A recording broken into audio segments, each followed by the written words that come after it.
Hey folks, welcome to the show. April 26, 2023.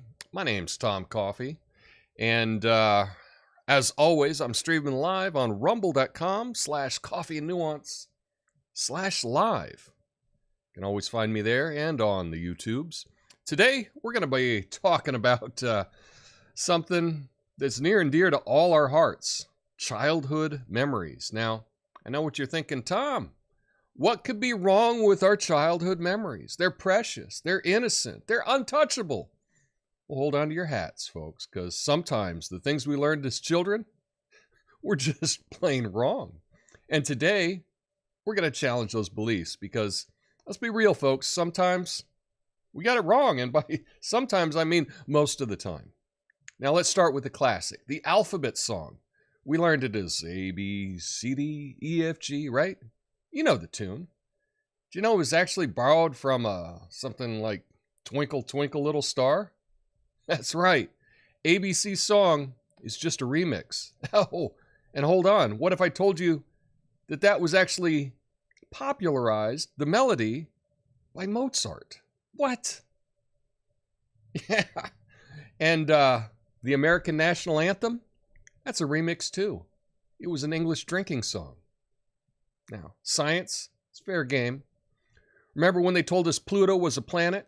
Well, turns out that was just a temporary designation. Now Pluto is a dwarf planet. Is that what it is today? Let's not forget about the great egg debate. Are they good for you? Are they bad for you? Seems like every few years the experts change their minds. But here's the thing, folks. Questioning what we learned as kids isn't about tearing down our memories or devaluing our past. It's about growth. It's about progress. It's about admitting that sometimes we got it wrong. And the next time you're singing the ABC song as you're alphabetizing things, right? Remember, there's more to the tune than meets the ear. Next time you're debating the merits of religion or science, remember there's always room for questioning and growth. Because sometimes we learned it wrong as a kid. Now remember, if you learn something today, it's probably because you learned it wrong in the past. My name's Tom Coffey. This is the Coffee and Nuance Show, the best censored commentary and news show live right now. Flame on.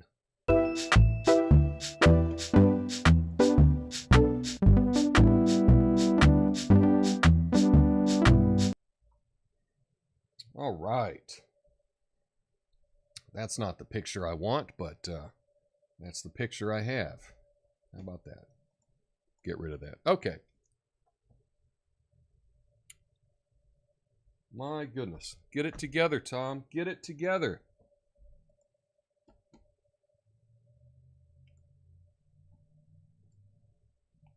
Yes. Challenging. I need a tad more time between my monologue and at the start of the show so I can get it all set. I need a tad more time. I think it's like 6 seconds. I got to make it 12 seconds. I think I can get it right. Anyway, we're talking about challenging childhood beliefs. I do have a great show. Lots of stories to get to today. You're going to want to stick around for that. But we're talking about childhood beliefs. I got a couple that came up recently, but one happened to me just as I was putting together this show. I was trying to think, what am I going to talk about? And I thought, maybe I'll do something about it. If it's good for the goose, it's good for the gander. And it turns out I had that totally wrong my whole life, okay? What I didn't realize is that a goose is female and a gander is a male. I didn't know that. For whatever reason, I thought gander was like a group of geese, you know, like a murder of crows or whatever. And I thought a gander was a group. And so the expression made sense to me. What's good for one goose is good for all the geese. But that's not right. What the expression is what's good for the female is also good for the male. Now, probably with some people today, they they they might find that expression problematic. Not me. But yeah, I just learned that a gander is male, a goose is female. I've been wrong my entire life on this. And one of the reasons is because when you learn something as a kid and you never, ever question it, well, then you're just stuck with those beliefs. And so I had this belief that I picked up in probably kindergarten, right? And I just learned it wrong. I've been wrong my whole life about this expression. I've used the expression countless times, and I've been using it wrong. Crazy. And that's the thing, is we have to think, are we really sure what we believe? Because if we learned it when we were 6 years old, maybe we got a little bit of it wrong. I'll give you one more example. This was funny. I was walking around college, I remember this, with a friend of mine. We were walking by the engineering building, and I thought to myself, my grandfather was an engineer, and my entire life, up until that point when I was, 18 or 19 or something, I heard my grandfather was an engineer when I was a kid, and the only engineer that I was aware of is the guy that drove the train. So up until that moment in life, I thought my grandfather drove a train. And it wasn't until then, when I was looking at the College of Engineering, realizing that engineers were more than just a train conductor, right? It was that moment that I realized that up until that point, I'd been wrong my entire life. I thought my grandfather drove a train. Instead, he built bridges. So, what do you know? And so that's what it is. We assume that what we learned the first time, we got it right. And so often, we got it wrong. So that's what I want you to think about today. We've got a great show, lots of different topics. So first, let's go around the globe and let's go to some news out of Iran.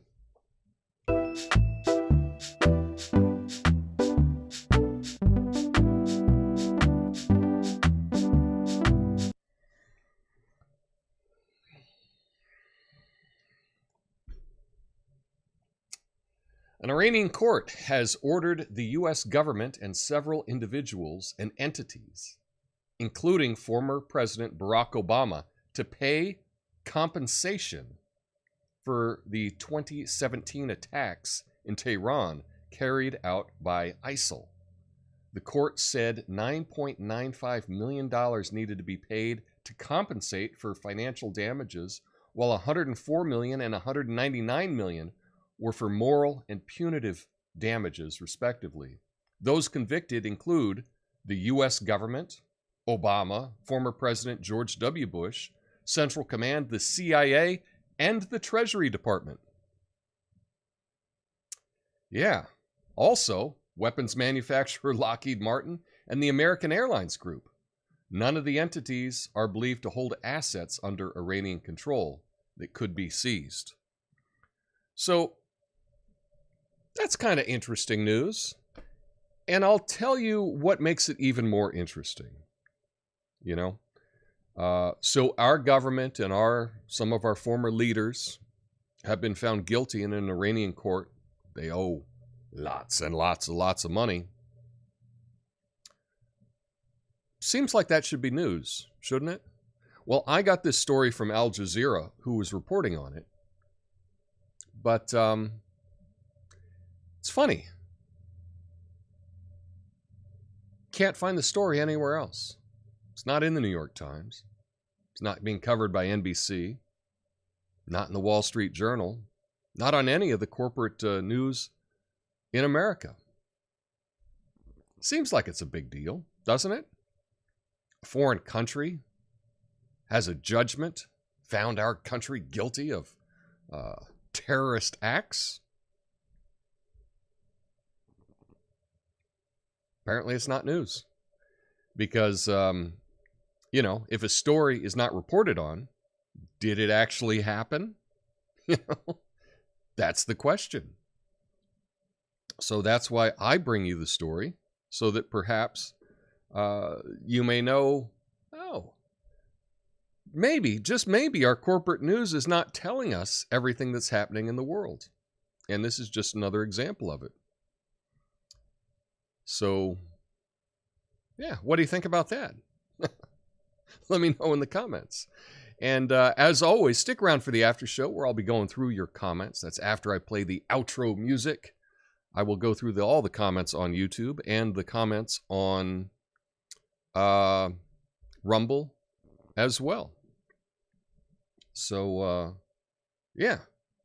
But let's get to some less surprising news.